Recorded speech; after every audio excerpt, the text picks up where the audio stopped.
যুবকের সেজদা আল্লাহর আরশ কাঁপা ওঠে। নওজোয়ান সেজদা দিলে আল্লাহ আরশে আজিম থেকে বলে, যুবক তুই আমারে সেজদা দিলি, যা ওয়াদা দিলাম হাসরের ময়দান আমি তোরে আমার আরশের ছায়া দেব। বাহ বাহ, তোরে আমি পাশে বসাবো নওজোয়ান, তুই স্টেজে বইবি, স্টেজে বসবি, বাকিরা তাকায় দেখবে, বাপরে আমগো এলাকার হেতিদি বাদশাহ।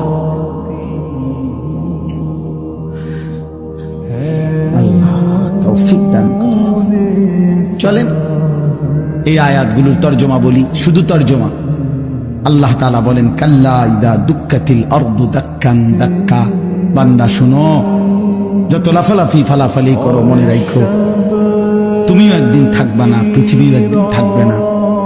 এই গোটা জমিন আমি আল্লাহ তাআলা চূর্ণ বিচূর্ণ করে ফেলব, সব শেষ করে ফেলবো। আসমান জমিন চন্দ্র সূর্য সব শেষ করে ফেলবো। হাসরের মাঠ কায়েম হবে।